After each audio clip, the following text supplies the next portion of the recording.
The air in the room so hot it can actually beat the sun as the two opposite based genders watching the television play with the movie named 50 Shades of Grey.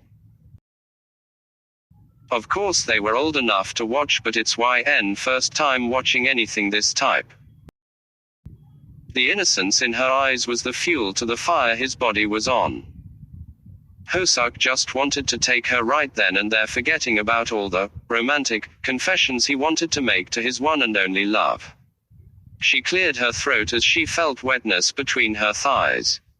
She would be lying if she says she doesn't want Ho-suk to take her right then and there too, but was too shy to even gaze his side.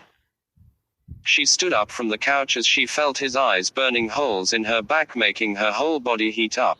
Making her way to the fridge, she got herself some cold water and let it cool down her heated body. Ho-suk followed her to the kitchen. The teenage boy was anything but shy. Sure, he was a decent guy, for her sake, and he can be for the rest of his life for her only, but the movie that she chose wasn't a great idea. Maybe it was.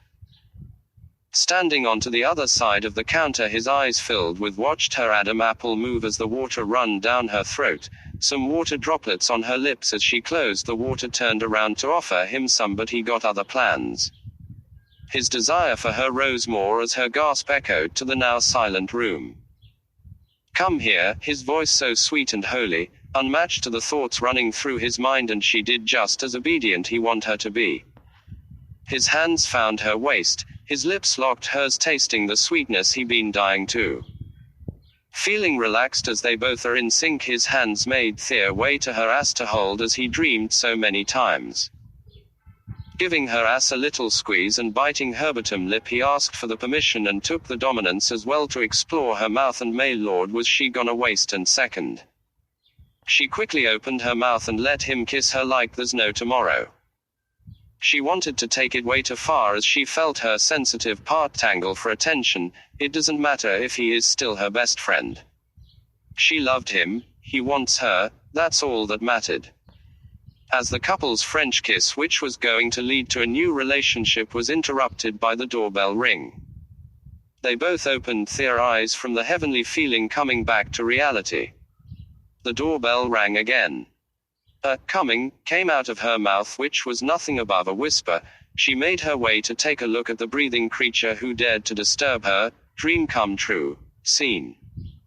Opening the door a little too aggressively, straddling the young woman outside the door, who was wearing a warm smile even though she felt like she disturbed her. Miss Mary.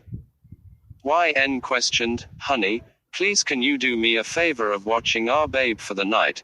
Miss Mary already know YN won't deny it, as her babysitting her babe was YN's second favorite thing to do, so YN can only nod, still not over the fact of what just happened. Mary came back with babe Huri, and YN didn't dare to face Ho-suk, even though eventually she has to. She took Huri in her hands and bent Mary a happy night and goodbye. She took tiny steps to the living room, still too shy. Clearing her throat, she looked up at him. He was complete opposite of her. His gaze was still filled with lust, body still wanting to make her his. His gaze only made her nervous even more. We have to babysit Huri for the night, she mumbled as she switched the channels to Huri likings. Don't mind, he sounded so confident. He actually don't mind at all. He's gonna have her tonight and are barely able to walk. Huri can't stop him from that.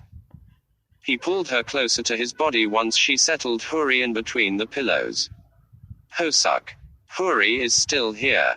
We can't. She couldn't finish her sentence, both in shyness and his lips on her neck. His hands sank around her waist and pulled her onto his lap as he kissed her neck to mark her neck till Huri falls asleep. He found it too hot as she tried too hard to keep her moans within, not wanting the holy Huri to hear her. He pulled back and looked at his hard work. Mine, he said as he kissed her hickey once again, then her jaw, then her cheeks. The kisses traveled up till her forehead, through all of her face, making her giggle.